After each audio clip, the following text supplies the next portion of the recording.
Hello दोस्तों, आपका स्वागत है हमारे चैनल चैंपियन जेड पर। और आज हम लोग पढ़ने वाले हैं 13th chapter, that is AC circuits. ठीक है, तो आप लोगों को पता ही है कि भाई हम लोगों ने काफ़ी सारे चैप्टर्स ऑलरेडी कंप्लीट कर लिए हैं, है ना। अभी हम लोगों का सिर्फ एसी सर्किट्स बचा हुआ है, मॉडर्न फिजिक्स बचा हुआ है और 2-3 चैप्टर वहाँ से बचे हुए हैं। हालांकि सारे इंपॉर्टेंट चैप्टर और लेंदी चैप्टर्स ही बचे हुए हैं, है ना। तो खैर आज हम लोग शुरू करते हैं एसी सर्किट। तो एसी मतलब क्या होता है? अल्टरनेटिंग करंट, आप जानते हो। बट अल्टरनेटिंग करंट क्या होता है ये शायद बहुत सारे लोग नहीं जानते हैं। तो बेसिकली देखो, अल्टरनेटिंग करंट क्या होता है। अच्छा, मुझे एक बात बताओ, कभी लाइफ में आपको करंट लगा है, झटका लगा है कभी लाइफ में? हाँ, करंट वाला झटका, ठीक है। ऐसे वैसे झटके तो लगते रहते हैं, कभी पेन चोरी हो गई, कभी बुक चोरी हो गई, तो झटका लगता रहता है ना। तो अगर आपको करंट का झटका लगा होगा तो आपने ये रियलाइज़ किया होगा कि आप लोग थोड़े समय में अपने हाथ को बाहर निकाल पाते हो। आपने रियलाइज़ किया होगा, है ना। अगर जैसे आप लोगों ने गलती से स्विच बोर्ड में हाथ डाल दिया, आपको करंट लगा, लेकिन तुरंत आप झटके से हाथ को खींच पाते हो, ठीक है। क्यों? अगर देखो, आप लोग ऐसा इसीलिए कर पाते हो क्योंकि वो एसी है, अल्टरनेटिंग करंट है। अगर वो डीसी करंट होता तो एक बार तुम्हारा हाथ लगा, फिर कभी तुम बाहर नहीं निकाल पाते अपना हाथ। क्यों? क्योंकि अल्टरनेटिंग करंट जो होता है ना, इसमें जो वोल्टेजेस की पोलैरिटी है, वोल्टेज की पोलैरिटी मतलब प्लस माइनस और माइनस प्लस, वो चेंज होते रहती है। कभी प्लस माइनस रहेगा, फिर माइनस प्लस रहेगा। मतलब जैसे यहाँ पे आप लोगों का वोल्टेज लगा हुआ है, ठीक है। यहाँ से एसी करंट आ रहा है, मतलब अल्टरनेटिंग करंट आ रहा है। अच्छा, आपने नोटिस नहीं किया होगा कि अक्सर लोग एसी करंट बोलते हैं। एसी करंट में सी पे ऑलरेडी करंट आपने बोल दिया, मतलब लोग क्या बोलते हैं? लोग बोलते हैं एसी करंट। एसी करंट मतलब अल्टरनेटिंग करंट। तो ये सी क्या कर रहा है फिर? अल्टरनेटिंग करंट तो यही हो गया, है ना। उसके आगे एक और करंट क्यों लगाना है? लेकिन सबकी आदत होती है, सब लगाते हैं, तो मैं भी लगाऊंगा कहीं कहीं पे, तो माफ़ कर देना, ठीक है। ये हम लोगों के सर ने नोटिस कराया था कि डीसी करंट, एसी करंट, इसमें सी मतलब तो ऑलरेडी करंट हो गया, तो तुम आगे करंट क्यों बोल रहे हो? एसी डीसी बोलो ना खाली, ठीक है। हाँ, तो यहाँ से एसी करंट, अब यहाँ से अल्टरनेटिंग करंट आ रहा है, ठीक है। तो वोल्टेजेस की पोलैरिटी चेंज होती है। मतलब यहाँ पे जैसे वोल्टेज की डीसी में कैसा होता है पोलैरिटी? ये प्लस माइनस ऐसा, ठीक है, फिर ये माइनस प्लस, तो ये चेंज होते रहता है। प्लस माइनस है, फिर माइनस प्लस हो जाएगा, फिर प्लस माइनस, फिर माइनस प्लस। तो इसके कारण यहाँ पे जो इलेक्ट्रॉन होता है वो ऑसिलेट करता है इस एरिया में। यहाँ पे कभी इस तरफ जाएगा, कभी इस तरफ जाएगा, इस तरफ फिर इस तरफ। तो इलेक्ट्रॉन क्या करता है? यहाँ पे ऑसिलेट करता रहता है, ठीक है। और इस इलेक्ट्रॉन के कारण यहाँ पे जो करंट पैदा होता है वो कौन सा करंट होता है? वो होता है अल्टरनेटिंग करंट। अच्छा, अल्टरनेटिंग क्यों? अल्टरनेटिंग इसलिए क्योंकि इस करंट की वैल्यू चेंज होती रहती है। अल्टरनेटिंग करंट, जैसे मैं आपको बोलूँ कि यहाँ पे 1 एम्पियर का एसी है, मतलब 1 एम्पियर का अल्टरनेटिंग करंट है, तो वो 1 एम्पियर का नहीं है, वो 0 से 1 एम्पियर का अल्टरनेटिंग करंट है, जिसकी पीक वैल्यू, जिसकी मैक्सिमम वैल्यू 1 एम्पियर है, ठीक है।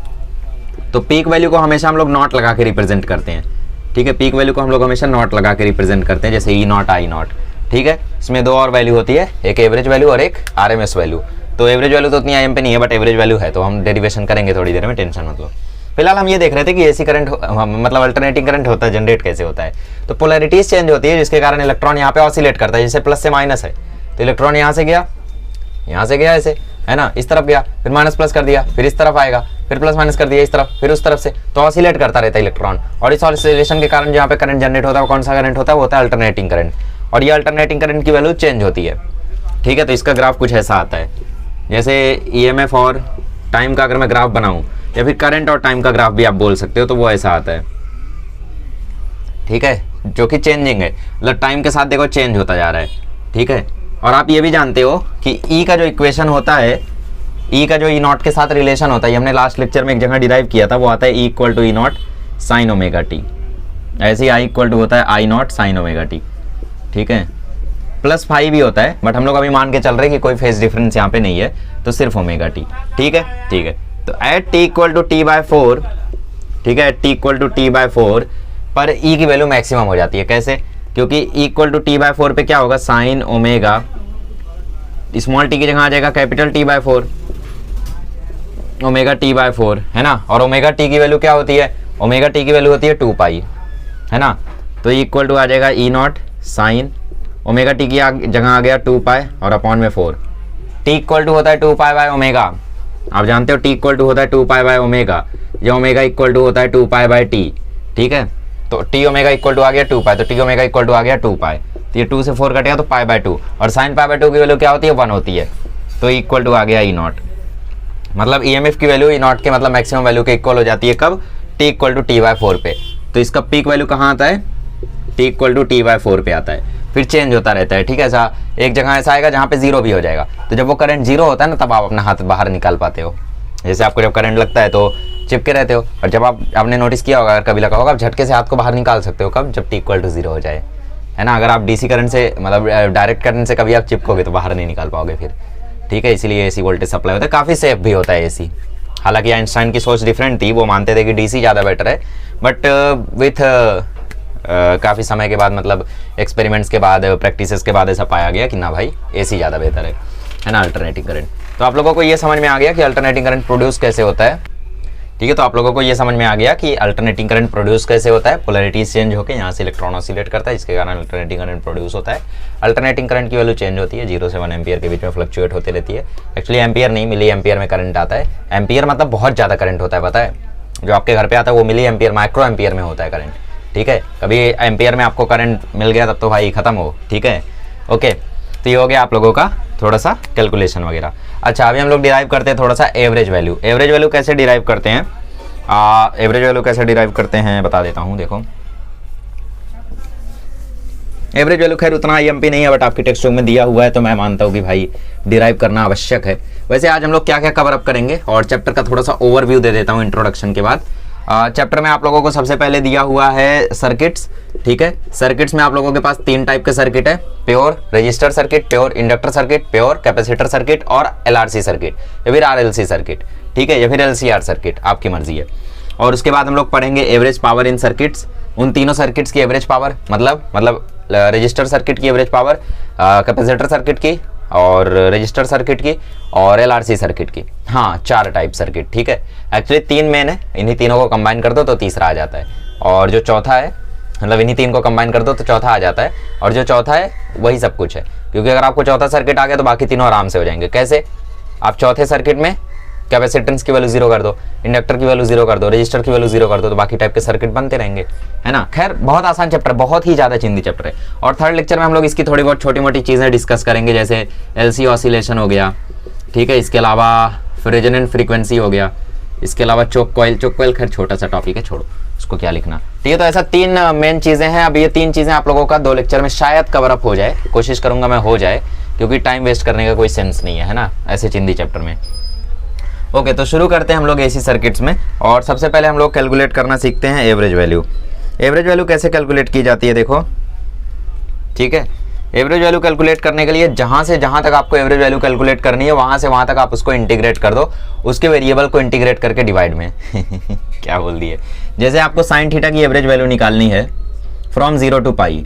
ठीक है, 0 to पाई में, तो आप क्या करो, इसको इंटीग्रेट कर दो साइन थीटा डी थीटा, और अपॉन में इंटीग्रेट कर दो डी थीटा। ठीक है, कहाँ से कहाँ तक? 0 से पाई में। एवरेज वैल्यू ऐसे ही तो निकाली जाती है। एवरेज वैल्यू मतलब क्या होता है? सारे इनिंग्स का summation upon number of innings. तो डी थीटा मतलब क्या? सारे इनिंग्स। तो सारे इनिंग्स में साइन थीटा का समेशन, साइन थीटा क्या है? रन्स। मतलब एवरेज वैल्यू कैसे निकालते हो आप लोग? ऐसे निकालते हो ना कि भाई सारे मैचेस में कितना रन बना अपॉन कितने मैचेस हुए, तो नंबर ऑफ मैचेस नीचे आते हैं, तो थीटा क्या हुआ? नीचे आया। और सारे मैचेस में जो रन बना मैचेस के रिस्पेक्ट में, साइन थीटा डी थीटा, वैसा समझ सकते हो। ठीक है, तो ऐसे हम लोग किसी भी चीज़ की एवरेज वैल्यू कैलकुलेट करते हैं। तो साइन थीटा का इंटीग्रेशन आता है माइनस कॉस थीटा। ठीक है, और 0 से पाई लिमिट्स डालनी है, और नीचे डी थीटा का इंटीग्रेशन आ गया थीटा 0 से पाई। ठीक है, अब देखो माइनस कॉस थीटा लिमिट्स डालो, तो minus cos pi minus cos 0, actually minus minus cos 0 है ना, नीचे पाई माइनस 0, लिमिट्स डाल दी मैंने, थीटा की जगह पाई फिर 0। अच्छा, ये समझा, ये वाला माइनस था तो ये वाला माइनस यहाँ है, और ये कौन सा माइनस है? इंटीग्रेशन वाला। कॉस पाई की वैल्यू होती है -1, तो minus minus 1 minus minus plus, cos 0 की वैल्यू होती है 1 अपॉन पाई, तो इसकी एवरेज वैल्यू आ गई 2/पाई। ठीक है, और 2/पाई की वैल्यू होती है 0.637, बट ये उतना खैर IMP नहीं है। ठीक है, तो ये एवरेज वैल्यू निकालने का तरीका था। जैसे मैं आपको बोलूँ कॉस थीटा की एवरेज वैल्यू निकालो 0 से π/2 में, तो आप ऊपर integration cos theta D theta कर दोगे 0 से π/2, नीचे डी थीटा का इंटीग्रेशन कर दोगे 0 से π/2। खैर कुछ खास नहीं है ये, छोड़ो। हम लोग बढ़ते हैं RMS वैल्यू पे, जो कि काफ़ी ज़्यादा IMP है। RMS वैल्यू अगर आपने 11th बर्बाद नहीं किया तो आपने पढ़ा होगा 11 में काइनेटिक, जब मैंने स्टेट्स ऑफ मैटर पढ़ाया था तो उसमें मैंने आप लोगों को पढ़ाई थी RMS value. RMS value basically होती क्या है? Root mean square value. जैसे आप लोगों ने कभी सोचा है ये चीज़ कि भाई आपके घर पे जो वोल्टेज आता है 220 वोल्ट 230 वोल्ट जो भी आता है, तो बेसिकली आप जो वोल्टेज को रिसीव करते हो, ठीक है, क्या वो मैक्सिमम वैल्यू होती है या क्या होती है? आपने लास्ट लेक्चर में ये तो देखा कि आपसे आपके पास हजारों वोल्टेज आते हैं, ट्रांसफार्मर रिड्यूस करके भेजता है, बट आपके पास जो वैल्यू आती है ना घर पे, वो आरएमएस वैल्यू होती है, ठीक है। और ये आरएमएस वैल्यू कैलकुलेट कैसे की जाती है ये भी आप लोग देख सकते हो इस तरीके से कि जैसे आप लोगों के पास मान लो कुछ वैल्यूज हैं, ठीक है, आपके पास कुछ वैल्यूज हैं I1, I2, I3, I4, I5, ऐसा मान लो I5 तक है मान लो, ठीक है। और मैंने तुमसे बोला कि भैया इसका IRMS वैल्यू निकाल दो तुम, तो IRMS कैसे कैलकुलेट करोगे तुम? IRMS का मतलब क्या होता है? रूट मीन स्क्वायर, मतलब उल्टा पढ़ो, स्क्वायर, स्क्वायर मतलब सारे का स्क्वायर, तो I1 square, I2 square, I3 square, I4 square, I5 square, I5 square, ठीक है। फिर मीन मतलब क्या होता है? Average value. तो यहाँ पे 1 2 3 4 5 हैं, तो 5 से डिवाइड कर दो और यहाँ plus plus plus plus, average value में यही तो करते हैं, रूट लगा दो, इसी को बोलते हैं रूट मीन स्क्वायर वैल्यू। यही आपका क्या होता है? यही आपका होता है आरएमएस, ठीक है। मान लो आपके पास यहाँ पे IN करंट्स होते तो, मान लो आपके पास IN करंट्स होते तो आप I4 स्क्वायर ऐसा कर करके कहाँ तक जाते? IN स्क्वायर तक जाते और डिवाइड किससे करते? N से करते, ठीक है। और ये आ जाता आपका IRMS। तो जो आपका वैल्यू आता है, जैसे E इक्वल टू आप जानते हो IR होता है, तो इसमें जो E होता है वो ERMS होता है, जो I होता है वो IRMS होता है। P इक्वल टू जो VI आप लिखते हो, इसमें VRMS होता है, IRMS होता है, ठीक है। मतलब जो भी वैल्यूज आपके घर आती हैं, आप जो भी कैलकुलेट करते हो वो क्या होती है? वो आरएमएस वैल्यूज होती हैं, ठीक है। बट आरएमएस वैल्यू एक्चुअली होती कितनी है ये हम लोग अब कैलकुलेट करते हैं, ठीक है। आरएमएस फिलहाल समझा, उल्टा जाने का, स्क्वायर मीन रूट, स्क्वायर करके उसका मीन निकाल के उस पर रूट ले लेने का, that is what we call as root mean square value, ठीक है। ओके, तो इसको कैलकुलेट कैसे करते हैं? जैसे आपको निकालनी है IRMS की वैल्यू या फिर ERMS की वैल्यू। अच्छा, तो अभी आरएमएस वैल्यू कैलकुलेट कैसे कर सकते हैं हम लोग? जैसे मैं बोलूँ कि भैया चलो आरएमएस वैल्यू समझ में तो आ गई, बट IRMS क्या होता है, ERMS क्या होता है, ये कैलकुलेट करके दिखाओ। दिखा देते हैं। जैसे हमें कैलकुलेट करना है IRMS, तो कैसे कैलकुलेट करेंगे? IRMS कैलकुलेट करने का तरीका क्या है? स्क्वायर, मतलब जितने भी आई हैं सबका स्क्वायर, तो I स्क्वायर। मीन मतलब क्या? एवरेज। तो इंटीग्रेशन में एवरेज कैसे निकालते हैं? जहां से जहां तक इंटीग्रेट करना है, जैसे मान लो 0 से लेकर T तक इंटीग्रेट करना है, ठीक है, तो ऊपर उसको इंटीग्रेट कर दो I स्क्वायर DT, और नीचे भी इंटीग्रेट कर दो इस dt को, दोनों को कहां से कहां तक? 0 से T। इंटीग्रेशन मतलब एवरेज वैल्यू ऐसे निकालते हैं हम लोग, है ना। अभी थोड़ी देर पहले हमने एवरेज वैल्यू निकालना, साइन थीटा 0 से पाई तक करना था, तो ऊपर साइन थीटा डी थीटा किया, नीचे उस वेरिएबल को इंटीग्रेट किया, तो वेरिएबल क्या था? डी थीटा, तो नीचे डी थीटा को इंटीग्रेट किया। वैसे ही I स्क्वायर dt, नीचे dt, 0 से T। ओके, अब लास्ट में क्या है? लास्ट में है रूट, ठीक है। रूट है, इसका मतलब यहाँ पे आ जाएगा एक रूट, बट ये रूट थोड़ा झमेला लग रहा है इसमें, तो मैं क्या करता हूँ, मैं यहाँ पे स्क्वायरिंग कर देता हूँ और इस रूट को हटा देता हूँ, है ना। कर सकते हो आप, वैसा भी कर सकते हो, कोई उसमें वो नहीं है, बट रूट हटा दिया ताकि थोड़ा सा इजी लगे, ठीक है। चलो, तो अब मुझे पता है कि I इक्वल टू होता है I not sine omega T, तो I स्क्वायर की जगह आ जाएगा I not square sine square omega T, और यहाँ पे dt। इंटीग्रेशन कहाँ से कहाँ तक? 0 से लेकर T तक, और नीचे भी इंटीग्रेशन 0 से लेकर T तक dt का, और यहाँ पे क्या है? यहाँ पे IRMS का स्क्वायर, ठीक है। यहाँ पे हमने पता है कि भाई I इक्वल टू होता है I not sine omega T, इसलिए हमने I की जगह ऐसा लिख दिया, ठीक है। I की जगह I not sine omega T, ठीक है। I स्क्वायर था तो I square sine square omega T dt, ठीक है। ओके, अब देखो I नॉट स्क्वायर बाहर ले लो, क्योंकि ये तो कांस्टेंट है, ये तो चेंज होगा नहीं। इंटीग्रेशन होना है sign square omega T dt का, और नीचे dt का इंटीग्रेशन हो जाएगा t में लिमिट्स डाल दोगे तो t माइनस 0, मतलब ये लास्ट में t ही आ जाएगा, ठीक है। तो हमें बस अब इसे इंटीग्रेट करना है। तो साइन स्क्वायर को हम कैसे इंटीग्रेट करेंगे? हमें याद है एक फॉर्मूला cos 2 थीटा का, जो कि होता है 1 माइनस 2 साइन स्क्वायर थीटा, ठीक है। तो 2 साइन स्क्वायर थीटा क्या हो जाएगा? 1 माइनस कॉस 2 थीटा, तो साइन स्क्वायर थीटा की वैल्यू क्या आ जाएगी? 1 माइनस कॉस 2 थीटा अपॉन 2।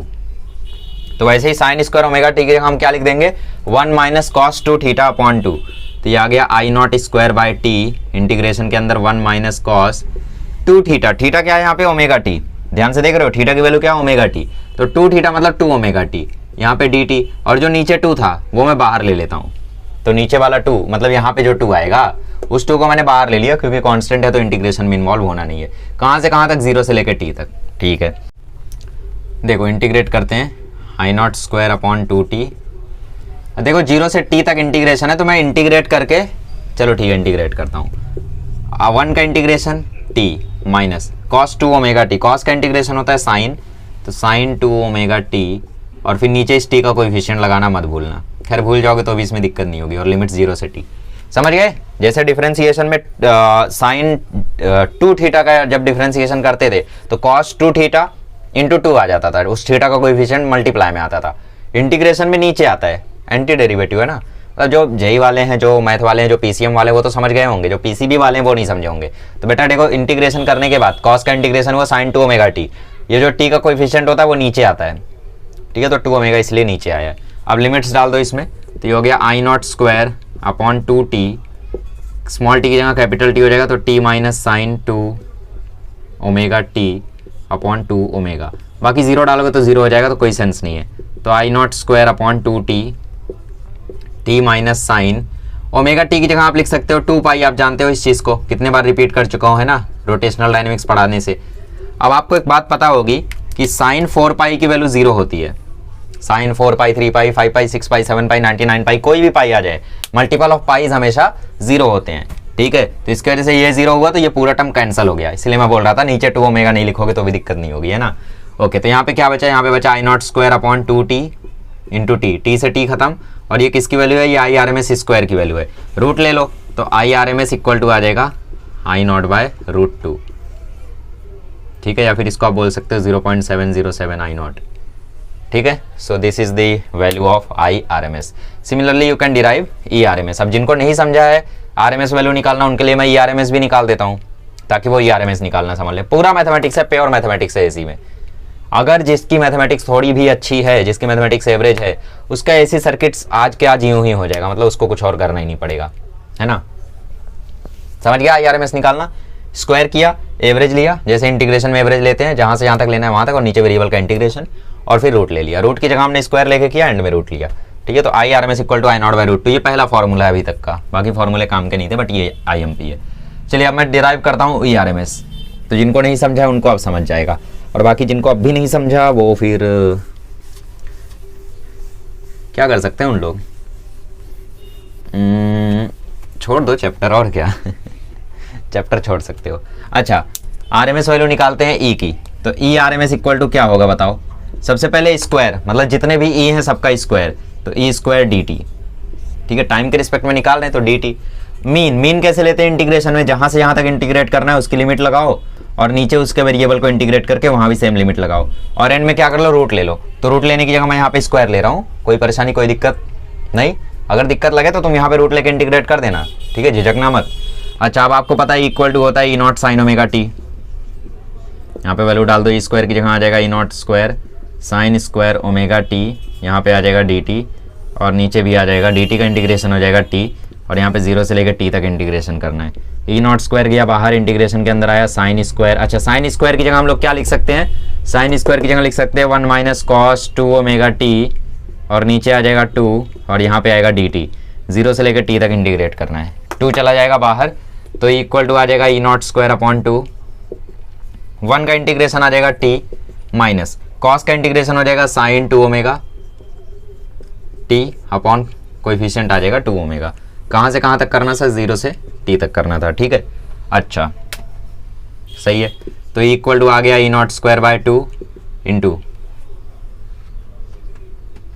कोई परेशानी, कोई दिक्कत हो तो रही है? ये वाला टी गायब हो गया ना, नीचे है, ठीक है। ये वाला टी बाहर ले लिया हमने, ये वाला टी हमने बाहर ले लिया यहाँ पे, ठीक है। तो यहाँ पे है, यहाँ पे भी है। अच्छा, टी की जगह आ जाएगा capital T minus sine 2 into again वही आ जाएगा 2 पाई अपॉन 2 ओमेगा, 0 डालोगे 0, अगेन ये टर्म कैंसिल हो जाएगा, E naught square upon 2t into T, T से टी खत्म, तो आ जाएगा E naught square by 2, E R M S का स्क्वायर, ठीक है। रूट ले लो, तो ई आर एम एस आ जाएगा ई नॉट बाय रूट 2, या फिर 0.707 ई नॉट। समझला का, कड़ला का? तो आसान है। अभी तक हमने 2 फार्मूला सीख लिया, एक सीख लिया I R M S equal to I naught by root 2, एक सीख लिया E R M S equal to E naught by root 2। अब बहुत सारे लोग फॉर्मूले में ऐसे कंफ्यूजन कर देते हैं, E naught equal to E R M S by root 2। तो मेरे भाई एक बात हमेशा याद रखना कि जो आर एम एस वैल्यू होती है वो पीक वैल्यू से कम होती है। तो तुम अगर लिखते हो E naught equal to E R M S upon root 2, तो इसका मतलब तो ये है कि ई नॉट जो है वो ई आर एम एस से छोटा है रूट 2 टाइम्स, जबकि ऐसा नहीं है, E naught E R M S से बड़ा है। तो E R M S equal to होगा ई नॉट बाय रूट 2, ऐसा आप लोग याद कर सकते हो, ठीक है। ओके, तो हमने आर एम एस वैल्यू निकालना सीख लिया, हो गया काम, हो गया अभी आपका। अब ध्यान से मेरी बात सुनो, अभी हम लोग सीखेंगे डिफरेंट टाइप्स ऑफ सर्किट, ठीक है, और सर्किट सारे टाइप सीख के हम लोग लेक्चर को स्टॉप कर देंगे। ओके, पूरा सर्किट का एनालिसिस करके फिर अगले लेक्चर में एवरेज पावर, हाँ 2 लेक्चर में हो जाएगा चैप्टर। अच्छा ध्यान से सुनो, आपको याद है हम लोगों ने जब थर्मोडायनेमिक्स पढ़ा था तो उसमें जब हम प्रोसेसेस कर रहे थे तो उसमें मैंने आपको कुछ चीजें बताई, उन्हीं चीजों के बेसिस पे हम लोग क्या कर रहे थे, डेरिवेशंस कर रहे थे। तो अभी हम सर्किट्स भी वैसे ही करेंगे। सर्किट्स में देखो वो कुछ चीजें हैं क्या, एक मैं करूंगा, फिर बचे हुए 3 आप करेंगे, उसके बाद चेक करेंगे कि सही किया है या नहीं, है ना। तो अभी हम लोग different types of AC circuits पढ़ने वाले हैं। ओके, बहुत आईएमपी है, ध्यान से पढ़ना। और सबसे आईएमपी एलआरसी सर्किट है या आरएलसी सर्किट, जो भी बोलो, ठीक है। वैसे मुझे याद नहीं मैं क्या बोलता था ठीक है, जहां तक मुझे याद है मैं शायद आरएलसी सर्किट, एलआरसी सर्किट क्या बोलता था यार, सीआरएल तो नहीं बोलता था, ठीक है। जो भी है छोड़ो, URL, CRL, RLC, LRC, RLC, ठीक है, जो भी आप बोलते हो। देखो सबसे पहली बात, जब भी हम लोग सर्किट एनालिसिस करेंगे अभी, ठीक है, डिफरेंट टाइप्स ऑफ सर्किट्स की एनालिसिस करेंगे, तो उसमें आप क्या करोगे, सबसे पहली चीज आप उसमें ये फाइंड करोगे कि भाई उसका डायग्राम कैसा है, ठीक है। सबसे पहले आप क्या करोगे, सर्किट डायग्राम बनाओगे। अच्छा इसको रफ कर दूं क्या, ये फॉर्मूला याद हो गया ना तुम्हें, cos 2 theta equal to 1 - 2 sin square theta, याद रखो, बाकी अपने आप डिराइव करना, ठीक है। तो यहाँ पे मैं वो चीजें लिख देता हूं जो हम लोग करेंगे, ठीक है। सबसे पहले हम बनाएंगे डायग्राम, सर्किट डायग्राम, फिर हम लिखेंगे ईएमएफ इक्वेशन, फिर क्या करेंगे हम लोग लिखेंगे ईएमएफ इक्वेशन, तीसरी चीज हम लिखेंगे आई की इक्वेशन, ठीक है। चौथी चीज हम लिखेंगे क्या लिखेंगे, अपोजिशन टू करंट। अब अपोजिशन टू करंट कुछ भी हो सकता है, ठीक है, रेजिस्टेंस, इंडक्टेंस, कैपेसिटेंस, कुछ भी। पांचवी चीज हम बनाएंगे उसका ग्राफ, ग्राफ में भी क्या बनाएंगे हम उसका, अच्छा ग्राफ ही बनाएंगे। सिक्स्थ में हम उसका बनाएंगे फेजर डायग्राम, ठीक है। और चीजें मैं देख लेता हूँ, ठीक है, okay, graph, phasor diagram last है, ठीक है। अच्छा एक और चीज, इसमें आप लोगों को फेज डिफरेंस भी लिखना है, ठीक है ना।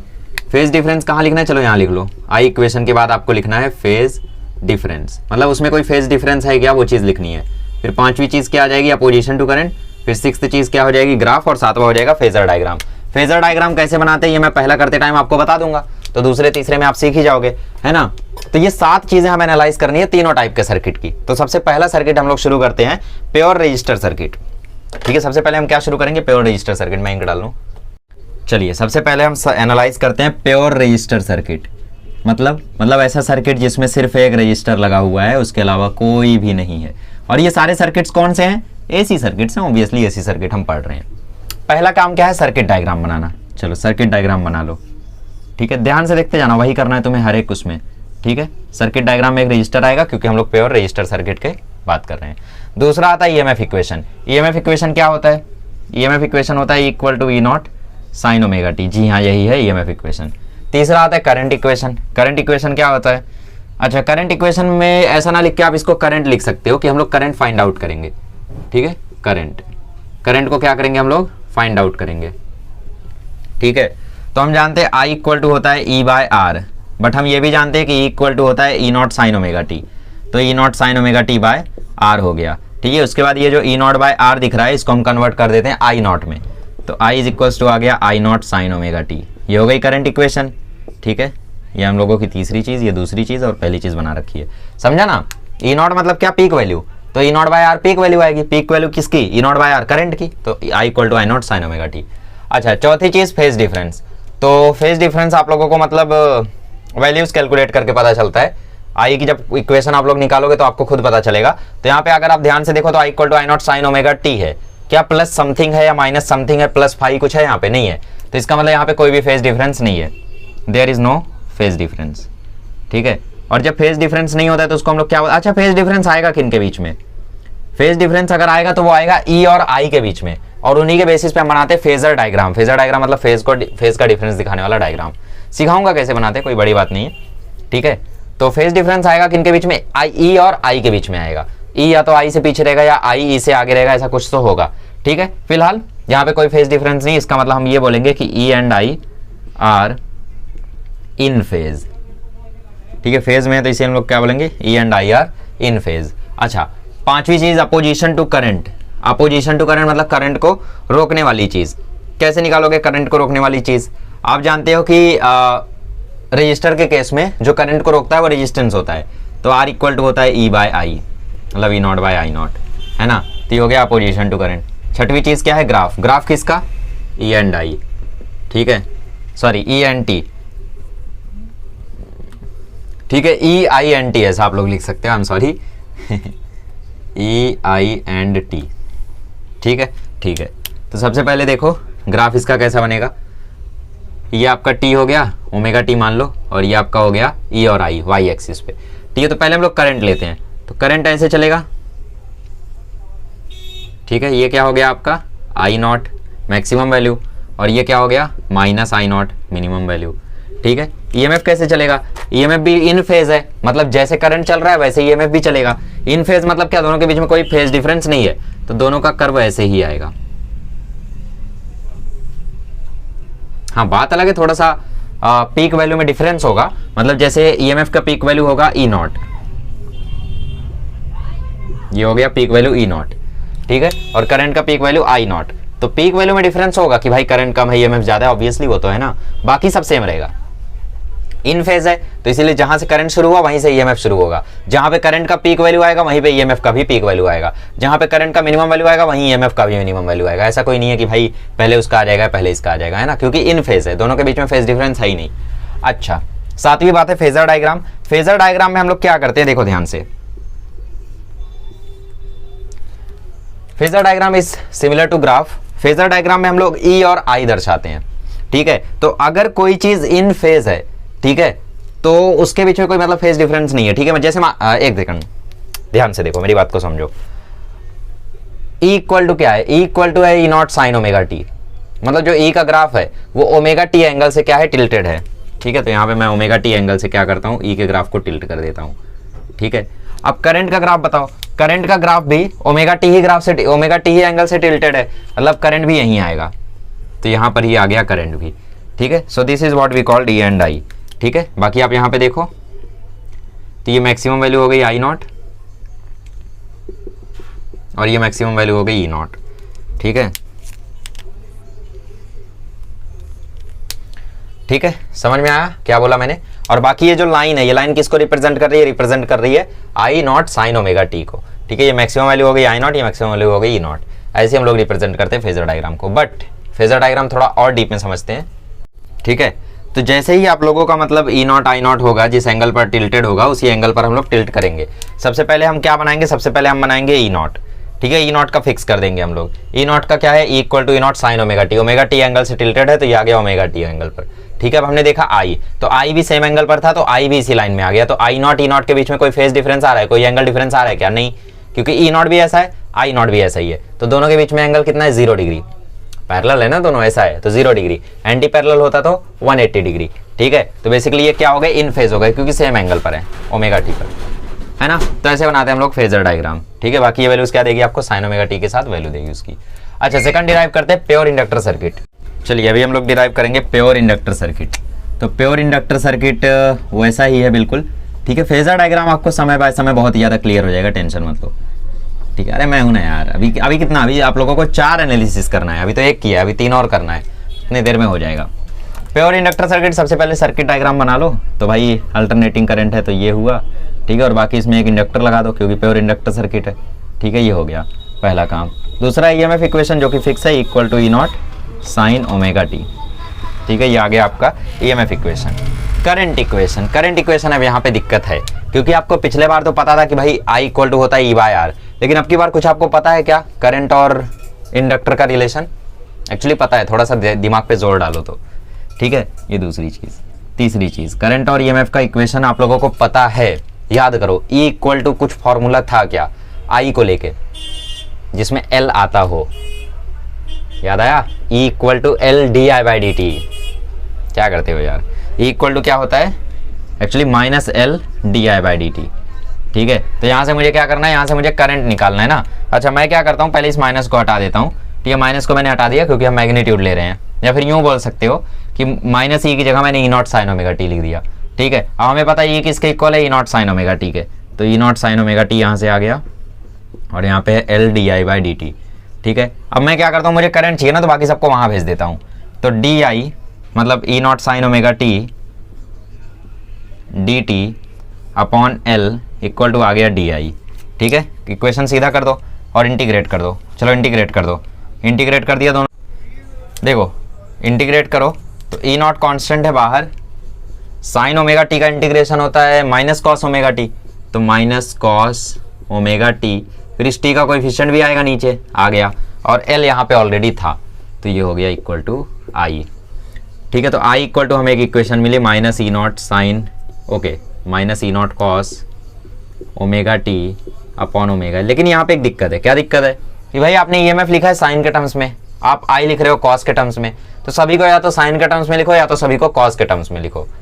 तो इसी को चेंज कर देते हैं, अभी यहाँ क्या जाना है ना, तो आई इक्वल टू हो गया माइनस ई नॉट, ठीक है, कॉस, कॉस को मैं साइन के टर्म्स में अगर लिखो तो अलाइड एंगल लगाना पड़ेगा, sign pi by 2 minus theta क्या होता है, कॉस थीटा होता है, तो मैं इसको कन्वर्ट कर देता हूँ sign pi by 2 minus theta में, ठीक है, अपॉन ओमेगा एल।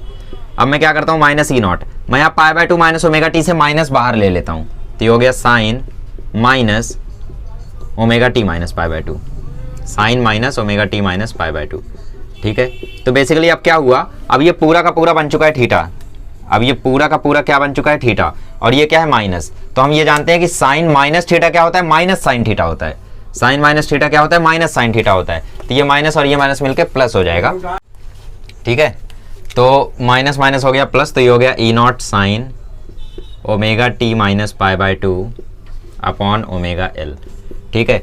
अब मुझे एक बात बताओ, करंट मैक्सिमम कब होगा, क्योंकि हम लोग हमेशा मैक्सिमम करंट लिखते हैं, लास्ट टाइम भी हमने I naught equal to E naught by R लिखा था, है ना, तो for I equal to I not sine omega T minus pi by 2 को क्या होना पड़ेगा, 1 होना पड़ेगा, मतलब मैक्सिमम होना पड़ेगा, और साइन के टर्म में कोई लिखा हुआ है कुछ चीज़, कोई इक्वेशन, तो मैक्सिमम तभी होगा जब साइन वाली टर्म 1 हो जाए, और मिनिमम जब -1 हो जाए, तो sine omega T minus pi by 2 को 1 पुट कर दो तो ये आई नॉट हो जाएगा, तो I not is equals to आ जाएगा E not upon omega L, ठीक है, ठीक है।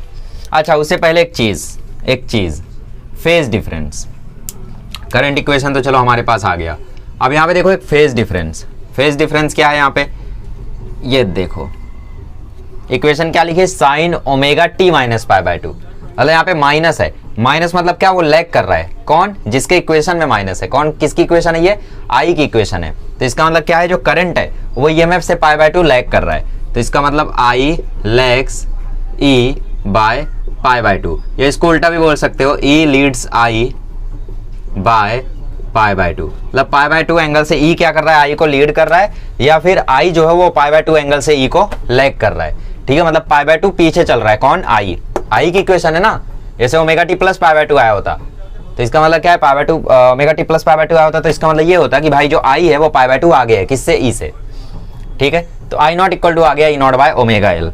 अब नेक्स्ट इक्वेशन क्या है हमारी, अपोजिशन टू करंट, अब यहाँ पे अपोजिशन टू करंट कौन है, ध्यान से देखो, अपोजिशन टू करंट निकालने के लिए हमेशा क्या किया करो, ई अपॉन आई का रेशियो निकाल लिया करो, तो यहाँ पे देखो ई नॉट बाय आई नॉट जब करोगे तो तुम्हें मिलेगा ओमेगा एल, और यही जो ओमेगा एल है यही होता है अपोजिशन टू करंट, यही क्या होता है, यही होता है अपोजिशन टू करंट, और इस अपोजिशन टू करंट को हम क्या बोलते हैं, इस अपोजिशन टू करंट को हम बोलते हैं एक्सेल, एक्सेल मतलब इंडक्टिव रिएक्टेंस, क्या बोलते हैं इसे हम लोग, इंडक्टिव रिएक्टेंस, ठीक है, इसी को हम लोग क्या बोलते हैं, एक्सेल, और एक्सेल का मतलब क्या होता है, इंडक्टिव रिएक्टेंस। कहाँ लिखूं भाई, चलो यहाँ लिख देता हूँ, बाकी अभी मिटाना तो पड़ेगा थोड़ा सा, है ना, तो एक्सेल इक्वल टू होता है एल ओमेगा, और इसको हम बोलते हैं इंडक्टिव रिएक्टेंस,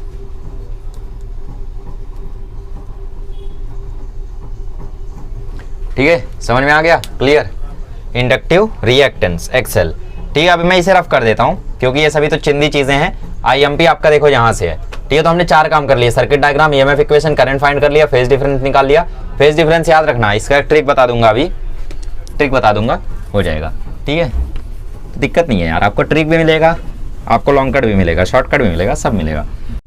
तो थोड़ी सी ज़्यादा जगह बना ली है यहाँ पे ई आई और टी के ग्राफ के लिए, है ना, चलो ग्राफ बनाते हैं।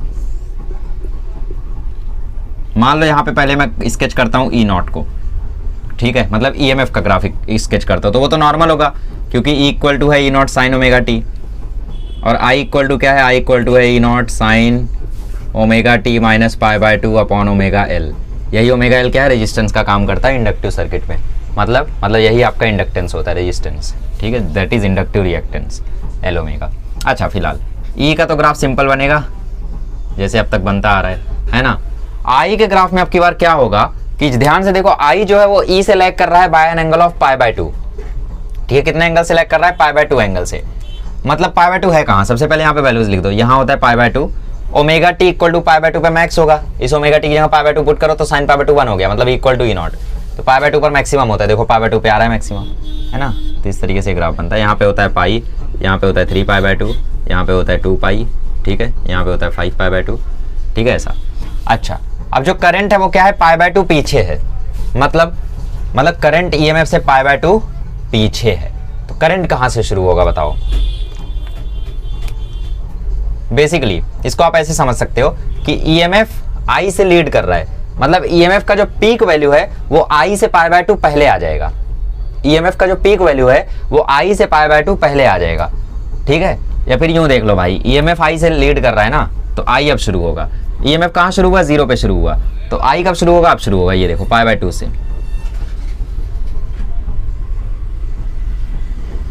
ऐसे, तो ये थोड़ा सा पीछे भी जाएगा, यहां से शुरू हुआ ना,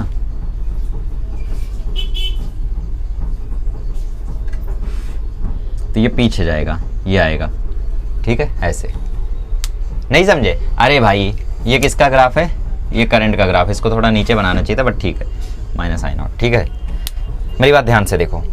सबसे पहले आपका जो पीक वैल्यू करंट का खैर थोड़ा कम होता है, तो मैं इसको छोटा ही कर देता हूँ। देखो फिर आपको एक्सप्लेन करता हूँ कि ये ग्राफ बना कैसे।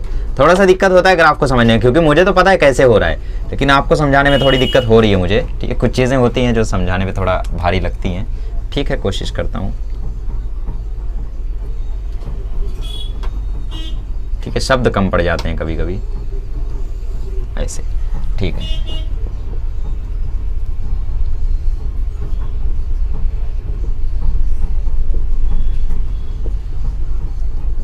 देखो इसको आप ऐसे समझ सकते हो कि जो करंट है वो ईएमएफ को लैग कर रहा है बाय पाई बाय 2। मतलब ईएमएफ अगर 0 पे शुरू हो रहा है तो करंट पाई बाय 2 पे शुरू होगा, ठीक है।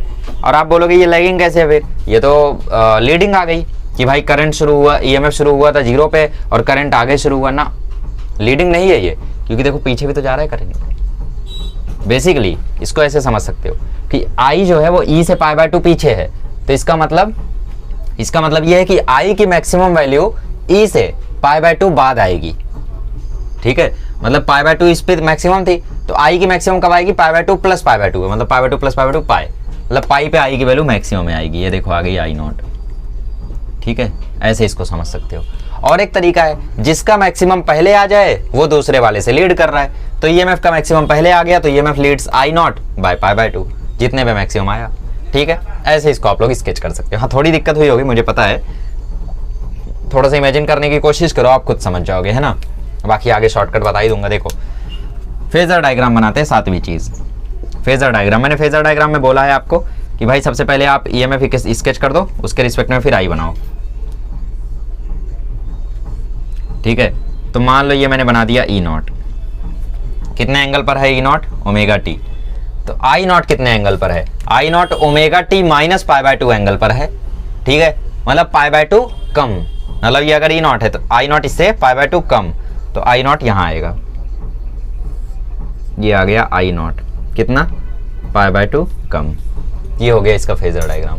समझा? दिख रहा है क्या? I don't know if you are able to see, ठीक है। ऐसे तो यहाँ पे वैल्यूज लिख लो, जैसे ये हो गया ऐसा, ठीक है। तो ये कौन सी वैल्यू हो गई? ये वैल्यू हो गई आपकी ई नॉट साइन ओमेगा टी, और नीचे क्या आ जाएगा आपका आई not sine omega T,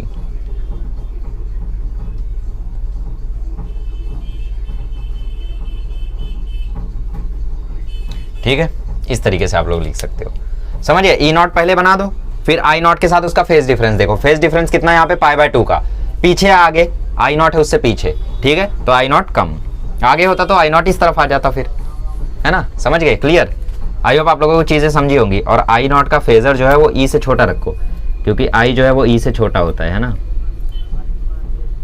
okay चलो, तो आई होप आप लोगों को समझ में आ गया होगा कैसे करते हैं सब कुछ, है ना। चलो एक और सर्किट है कैपेसिटर सर्किट, वो भी एनालाइज कर देता हूं तो आपको और क्लियर हो जाएगा। चलिए अभी हम लोग देखते हैं प्योर कैपेसिटर सर्किट, ठीक है।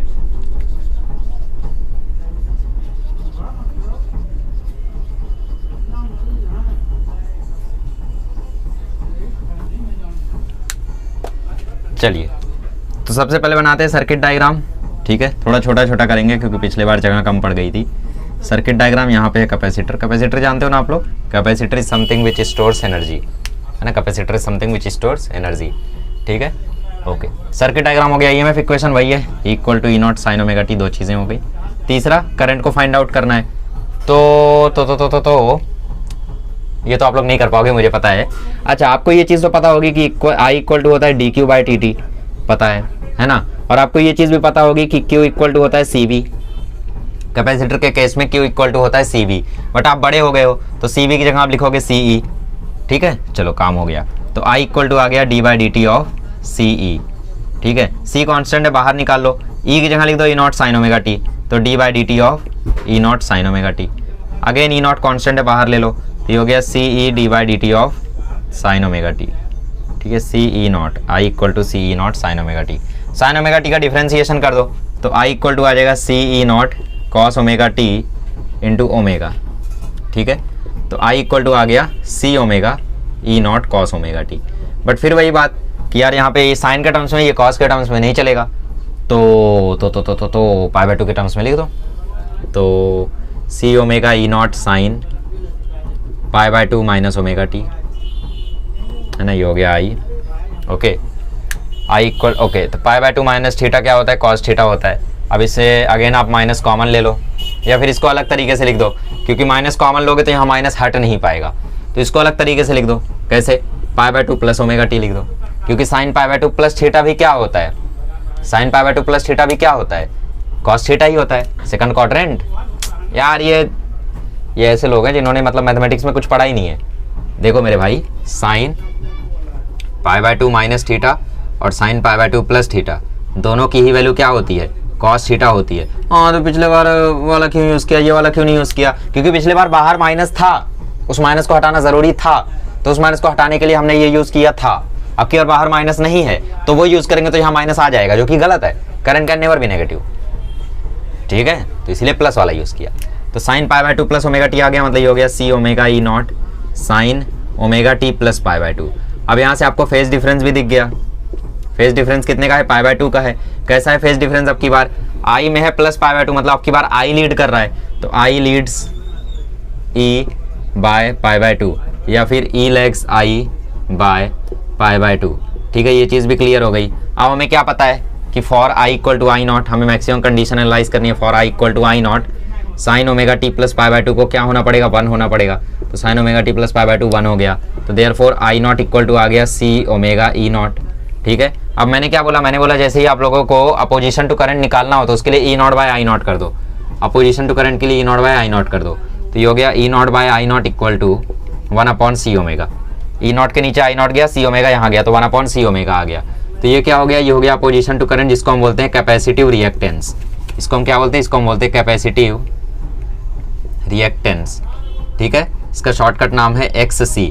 XC का फॉर्मूला होता है 1 अपॉन सी ओमेगा, XL का फॉर्मूला होता है L ओमेगा, ठीक है। ये चीज़ हो गई। अच्छा, अपोजिशन टू करंट हो गया। ग्राफ और फेजर डायग्राम बचा है, जो कि अभी बना लेंगे। ट्रिक क्या है अब, C for capacitor, C for C for capacitor, C for current. तो कैपेसिटर में करंट लीड करता है, बाकी सब तुम्हारे दिमाग में अपने आप चल जाएगा। कैपेसिटर में करंट लीड करता है तो ईएमएफ लैग करता होगा, और कैपेसिटर में करंट लीड करता है तो इंडक्टर में ईएमएफ लीड करता होगा। सिंपल। करंट कैपेसिटर, कैपेसिटर में करंट क्या करता है, लीड करता है C for capacitor, C for current. तो कैपेसिटर में करंट लीड करता है I को, सॉरी C में, कैपेसिटर में करंट लीड करता है E को, और इंडक्टर में E लीड करता है I को, उल्टा। एक चीज याद रख लो, बाकी 3 चीजें अपने आप याद हो गई, है ना। तो current in capacitor circuit lead C bye pi by 2, clear. चलो, तो ये 2 चीजें, XL इंडक्टिव रिएक्टेंस और कैपेसिटर रिएक्टेंस, बहुत जरूरी है, याद कर लो इसको अच्छे से, ठीक है। चलो, इतना हो गया। अब हम बनाते हैं ग्राफ और फेजर डायग्राम। क्लियर, आसान था ये तो। ये क्या, वो भी आसान ही था, बस थोड़ा सा मुझे आप लोगों को ग्राफ बताने में उसमें लग गया, है ना। इसमें भी कोशिश करता हूँ कि ना लगे, लेकिन ठीक है, देखते हैं। इसमें आई लीड कर रहा है ना, तो आई लीड कर रहा है तो ग्राफ बनाने में थोड़ी सी दिक्कत नहीं होगी, टेंशन मत लो, ठीक है। बनाते हैं ये ओमेगा टी, और पहले ये मैं बना लेता हूँ, ठीक है, ई नॉट, क्योंकि ईएमएफ का इक्वेशन सिंपल है, equal to E not sine omega T. इसमें भी ईएमएफ इक्वेशन सेम है, ईएमएफ इक्वेशन सब में सेम है, E not sine omega T है तो ये ऐसे ही बनेगी, ठीक है, E not sine omega T, ठीक है। अब आई जो है वो पाई बाय 2 से लीड कर रहा है ईएमएफ को, मतलब आई की मैक्सिमम वैल्यू पहले ही आ जाएगी, है ना। ईएमएफ की मैक्सिमम वैल्यू कब आ रही है, पाई बाय 2 पे आ रही है, ठीक है। तो आई की मैक्सिमम वैल्यू कहाँ पे आएगी, 0 पे आ जाएगी। क्यों? क्योंकि जो लीड करता है उसकी मैक्सिमम वैल्यू पहले आती है, ऐसे याद कर लो, जो लीड करता है उसकी मैक्सिमम वैल्यू पहले आती है। कितना पहले, जितने से लीड करता है, पाई बाय 2 से लीड कर रहा है तो पाई बाय 2 पहले आएगी। तो ई की मैक्सिमम वैल्यू अगर पाई बाय 2 पे आ रही है, ये पाई, ये 3 पाई बाय 2 और ये 2 पाई, ठीक है, और ये 5 पाई बाय 2 और आगे 3 पाई। हाँ, तो पाई बाय 2 पहले आ जाएगी, मतलब आई की मैक्सिमम वैल्यू यहीं आ जाएगी। तो ये हो गई आई की मैक्सिमम वैल्यू आई नॉट, यहाँ से ग्राफ शुरू होगा, ठीक है, ऐसे ऐसे, दैट्स इट। आसान, आसान है क्या, आसान है, कभी सोचा है? ठीक है, बहुत आसान है ऑब्वियसली। क्यों? सिंपल तरीका बता दिया ना मैंने, जो लीड करे उसकी मैक्सिमम वैल्यू पहले आ जाती है। कितना पहले, जितने से लीड करता है। पिछले बार ईएमएफ लीड कर रहा था तो ईएमएफ की मैक्सिमम वैल्यू, अच्छा अब पिछला वाला ग्राफ बनाओ, आसान होगा। अब इस ट्रिक के साथ पिछला वाला ग्राफ बनाओ, आसान होगा बहुत। चलो बनाते हैं, ठीक है, काफ़ी आसान होगा, देखते हैं। छोटा सा ग्राफ बनाएंगे, यहाँ पे ई नॉट, ठीक है, ई नॉट का सिंपल सा ग्राफ बना। अब ई नॉट आई नॉट को लीड कर रहा था तो ई नॉट की मैक्सिमम वैल्यू पाई बाय 2 पहले आ जाएगी। तो आई नॉट की मैक्सिमम वैल्यू कब आएगी, पाई पे आएगी, ठीक है। तो आई नॉट अगर यहाँ से शुरू हो रहा है तो ये आ गई मैक्सिमम वैल्यू और फिर इसको पीछे ले लो, ऐसे हो गया, सिंपल है ना। ओके, तो ये हो गया graph. Phasor diagram, phasor diagram वही है, सिंपल। इसमें सबसे पहले आप ई नॉट बना दो, ये बना दिया मैंने ई नॉट, ठीक है, ओमेगा टी एंगल पर। तो अब आई क्या कर रहा है, ई नॉट से पाई बाय 2 आगे है। अगर ये ई नॉट है और आई आगे, तो आई कहीं यहाँ आएगा पाई बाय 2 एंगल पर, तो ये आ जाएगा आई नॉट, ठीक है। इनके बीच में एंगल कितना होगा, पाई बाय 2 का होगा, सिंपल, दैट्स इट। कुछ भी भारी था क्या इसमें, बिल्कुल नहीं, है ना। तो ये जो लाइनिंग है ये रिप्रेजेंट करेगी ई नॉट साइन ओमेगा टी को, ठीक है, और ये आई वाली जो लाइन है ये रिप्रेजेंट करेगी आई नॉट साइन ओमेगा टी को, ठीक है। शायद पहले वाले ग्राफ में मुझसे गलती हो गई थी, वहाँ पे मैंने आई नॉट लिख दिया था, बेसिकली पूरा लिखो I not sine omega T, ये I not sine omega T, ये E not sine omega T. Resistor circuit में मैंने कैसा बनाया था, ऐसा ही तो बनाया था, ये बनाया था आई नॉट और ये बनाया था ई नॉट, ठीक है। तो बेसिकली यहाँ से लेके यहाँ तक ये पूरा रिप्रेजेंट करता है I not sine omega T को, और यहाँ से लेके यहाँ तक ये पूरा रिप्रेजेंट करता है E not sine omega T को, ना चेंज कर लेना उसमें जो भी था। तो ये हो गए हमारे different types of circuit, R circuit, L circuit, C circuit. अब हम लोग देखेंगे एलसीआर सर्किट नया नाम एलसीआर, ठीक है। आसान है, कुछ भी दिक्कत हुई चलो खटाखट रिवाइज करा देता हूँ सभी को। चलिए, तो अभी मैं आप लोगों को खटाखट चीज़ें रिवाइज करा देता हूँ। रजिस्टर सर्किट में कुछ खास नहीं था, इसमें बस याद करने वाली ये चीज़ें हैं कि ई और आई जो होते हैं वो इन फेज होते हैं, इनका फेजर डायग्राम ऐसा ही होता है, E naught I naught, I naught हो गया और ये ई नॉट हो गया, ठीक है। और इंडक्टर सर्किट में क्या है, इंडक्टर सर्किट में बहुत कुछ याद करने को है। सबसे पहली बात कि ई जो है वो लीड करता है आई को, ठीक है, कितने एंगल से, पाई बाय 2 एंगल से, और इसका फेजर डायग्राम ऐसा बनता है, ये हो गया आपका ई नॉट, तो यहाँ पे आएगा आई नॉट, ठीक है। और इसमें एक बहुत ही इंपॉर्टेंट चीज़ थी जिसको हमने उतना इंपॉर्टेंस नहीं दिया, एक्सएल। ये क्या होता है, इंडक्टिव रिएक्टेंस, जिसका फॉर्मूला क्या होता है, एल ओमेगा। ओमेगा का फ्रीक्वेंसी के टर्म्स में क्या फॉर्मूला होता है, 2 पाई एफ, तो इसका फॉर्मूला 2 पाई एफ एल भी होता है। बहुत इंपॉर्टेंट क्वांटिटी है ये, हल्के में मत, तो बहुत बहुत काम आएगा आगे, ठीक है। नेक्स्ट हमने देखा कैपेसिटर सर्किट। कैपेसिटर सर्किट में क्या शॉर्ट है, इसमें आई लीड करता है ई को बाय पाई बाय 2, ठीक है। Current capacitor leads I by pi by 2, ठीक है। अच्छा, इसमें फेजर डायग्राम कैसा बनता है, ये होता है ई नॉट, ये होता है आई नॉट, ठीक है, पाई बाय 2 एंगल से आगे होता है, ठीक है, ठीक है। और इसमें एक्स सी होता है जिसका फॉर्मूला होता है 1/c omega, that is 1/2 pi F C, ठीक है। बस ये छोटी मोटी चीज़ें हैं जो ध्यान रखो आप लोग। अब काम हो गया वाला, अभी हम लोग देखते हैं एलसीआर सर्किट, ठीक है, आरएलसी सर्किट, सीआरएल सर्किट, ठीक है, एलआरसी सर्किट। अच्छा, एक चीज़ बताना रहेगा कि एक्सएल, एक्सी और रेजिस्टेंस सबकी यूनिट ओम्स होती है। एक्सएल की भी यूनिट ओम, एक्सी की भी यूनिट ओम, ठीक है। बाकी कैपेसिटेंस की यूनिट फैरेड और इंडक्टर की यूनिट हेनरी, पता है ना, ये सारी चीज़ें ध्यान रखना, छोटी मोटी चीज़ें हैं। आइए अब हम लोग देखते हैं एलसीआर सर्किट। एलसीआर सर्किट में होगा क्या, इंडक्टर भी होगा, कैपेसिटर भी होगा और रजिस्टर भी होगा। बना देते हैं भैया सारे के सारे, ठीक है। यहाँ पे आ गया इंडक्टर, यहाँ पे आ गया कैपेसिटर, यहाँ पे आ गया रजिस्टर, सारी चीज़ें आ गई। ठीक है, अब देखो ये काम कैसे करता है। इसमें देखो करंट जो है वो सीधा फ्लो करेगा, तो ये करंट फ्लो कर रहा है, ये करंट फ्लो कर रहा है, ये करंट फ्लो कर रहा है। ठीक है, इंडक्टर के केस में जो वोल्टेज होता है वो करंट से लीड करता है ना, करंट से लीड करता है बाय पाई बाय 2। मतलब अगर करंट ऐसे है तो वोल्टेज ऐसे आएगा, वोल्टेज इन इंडक्टर। कैपेसिटर के केस में करंट लीड करता है वोल्टेज को, मतलब वोल्टेज लैग, अरे ईएमएफ वोल्टेज एक ही बात है ना मेरे भाई, तो वोल्टेज लैग करेगा, मतलब वोल्टेज यहां आएगा वीसी, है ना। और इस केस में दोनों सेम है, तो वी भी सेम, आई भी सेम, इन फेज है, समझा। ठीक है, तो इसको अगर हम लोग ग्राफ पे उतारें, बड़े पर्दे पे उतारें, तो देखो ये ऐसा बनेगा, ये हुआ आई, इस डायरेक्शन में हुआ वीएल, और इस डायरेक्शन में हुआ वीसी। ठीक है, इस डायरेक्शन में क्या हुआ वीसी, है ना। इसको अगर मैं कंबाइन कर दूं और इसी डायरेक्शन में है वीआर, मतलब अरे वोल्टेज इन रजिस्टर सर्किट या ईएमएफ इन रजिस्टर सर्किट, इसको अगर मैं कंबाइन करके सिर्फ एक्स वाई एक्सिस पे लिखना चाहूँ, मतलब अगर ये काटना चाहूँ मैं, ठीक है, तो वीएल ऊपर है वीसी नीचे है, तो इसका रिजल्टेंट मैं ऐसा लिख सकता हूँ वीएल माइनस वीसी, बिल्कुल लिख सकता हूँ, मेरी मर्जी, है ना। इस तरफ क्या आ जाएगा, इस तरफ आ जाएगा वीआर। ठीक है, ठीक है, सिंपल। ठीक है, ये एल, ये सी, ये आर, ओके।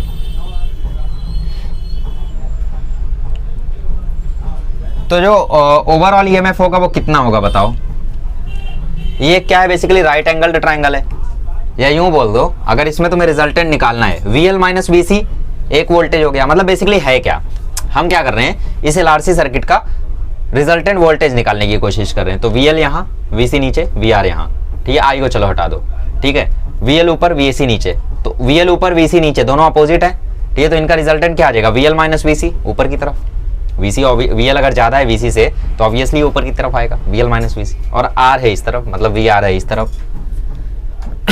ठीक है, तो अगर मुझे इसका रिजल्टेंट निकालना है तो इसका रिजल्टेंट ये आ जाएगा, इस रिजल्टेंट को हम बोलते हैं ईएमएफ। ठीक है, ओवरऑल ईएमएफ हम बोल देते हैं इसको। तो इसका रिजल्टेंट कैसे आएगा, वही वेक्टर वाला फॉर्मूला, एंगल कितना 90 डिग्री, तो वेक्टर वाले फॉर्मूले से रिजल्टेंट क्या आ जाएगा, वीएल माइनस वीसी का होल स्क्वायर प्लस वीआर का होल स्क्वायर।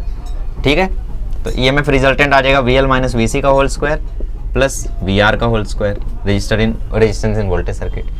अभी मैं क्या करता हूँ, सबको आई से डिवाइड कर देता हूँ, तो ई इक्वल टू आ जाएगा under root V L upon I minus V C upon I का square plus V R upon I का स्क्वायर।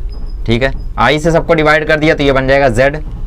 ठीक है, तो जेड इक्वल टू क्या आ जाएगा, वीएल अपॉन आई, मतलब इंडक्टर सर्किट में opposition to current, opposition to current क्या होता है, E naught by I naught, मतलब वी बाय आई, तो ये क्या होता है, एक्सएल होता है, माइनस कैपेसिटर सर्किट में एक्ससी होता है, तो एक्सएल माइनस एक्सी का होल स्क्वायर, और इस केस में रजिस्टर होता है, तो इसी को हम क्या बोलते हैं, इसी को हम बोलते हैं इम्पीडेंस। यही आपका जेड क्या कहलाता है, यही जेड आपका कहलाता है इम्पीडेंस। ठीक है, इसकी यूनिट भी क्या होती है, ओम, क्योंकि ये भी ओम, ये भी ओम, तो ये भी ओम। ठीक है, अच्छा, अब यहाँ पे मुझे एक बात बताओ, डायरेक्शन क्या होगा, tan फाई, tan फाई की वैल्यू आप देख सकते हो y बाय एक्स, y कितना है, वीएल माइनस वीसी। ठीक है, x क्या है, वीआर, tan फाई की वैल्यू आ जाएगी XL minus XC upon R. ठीक है, डिवाइड बाय आई कर देना हर जगह, तो XL minus XC by R आ जाएगा। ठीक है, ठीक है, z क्या होता है, बेसिकली रेजिस्टेंस होता है एक तरीके से, है ना। तो z का वैल्यू क्या आएगा, z का वैल्यू आएगा e upon R, E R M S upon I R M S कर दो, या फिर E naught by I naught कर दो, दोनों में एक ही बात है। क्यों, क्योंकि ई आर एम एस के नीचे अगर आप sorry E R M S के बगल में अगर आप √2 मल्टीप्लाई कर दो, आई आर एम एस के भी बगल में √2 मल्टीप्लाई कर दो, तो वो ई नॉट आई नॉट बन जाएगा, उससे कोई फर्क तो पड़ेगा नहीं। तो ये हो गई z की value E R M S upon I R M S. ठीक है, ठीक है, अब मेरी बात ध्यान से सुनो, कभी भी अगर आपको प्योर इंडक्टर सर्किट एनालाइज करना है तो XC 0 पुट कर दो, R 0 पुट कर दो, तो Z इक्वल टू बचेगा XL। XL क्या होता है, 1 upon L omega, sorry XL क्या होता है, एल ओमेगा, तो Z इक्वल टू आ गया एल ओमेगा। Z क्या है, इंपेडेंस, अपोजिशन टू करंट, तो डायरेक्ट Z निकल के आ गया एल ओमेगा। कभी आपको प्योर कैपेसिटर सर्किट एनालाइज करना है तो XL 0 पुट कर दो, R 0 पुट कर दो, तो Z बराबर आ जाएगा XC। XC क्या होता है, 1 अपॉन C ओमेगा। ठीक है, ठीक है, tan फाई इक्वल टू आ गया XL minus XC by R। ठीक है, Z क्या आ गया, E R M S upon I R M S equal to E naught by I naught. अच्छा, इतनी चीजें ठीक है, और कुछ,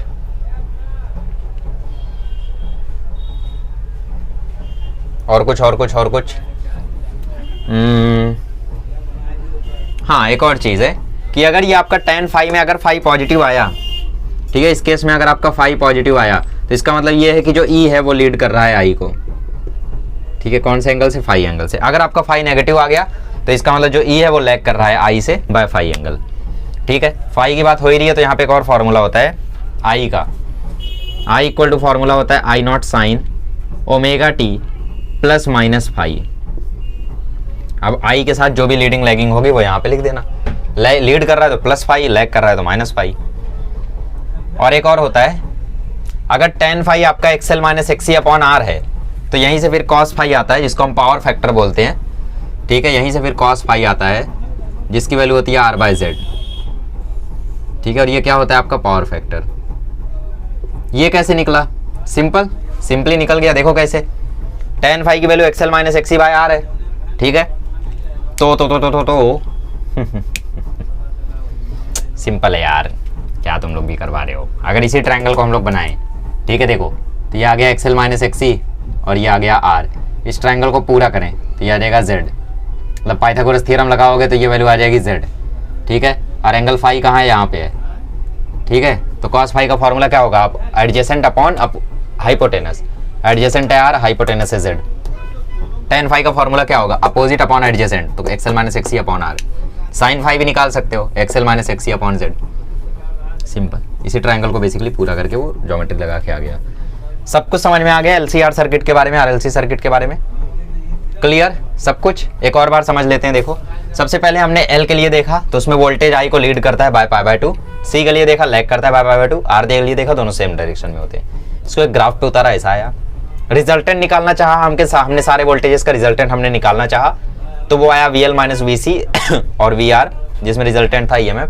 एंगल 90 डिग्री था तो रिजल्टेंट डायरेक्टली पाइथागोरस थ्योरम से आ गया, ठीक है, VL माइनस VC का होल स्क्वायर प्लस VR का स्क्वायर।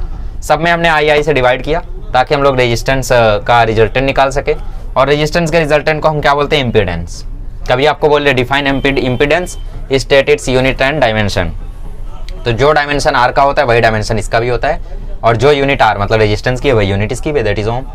डिफाइन में क्या बोलोगे, impedance is the overall opposition to current in the LRC circuit, या फिर impedance is the opposition to the current in LRC circuit, simple, okay. Formula लिख देना फिर, जैसे मैं बोर्ड एग्जाम में लिख के आया था, शायद आया था मेरे बोर्ड एग्जाम में, ठीक है।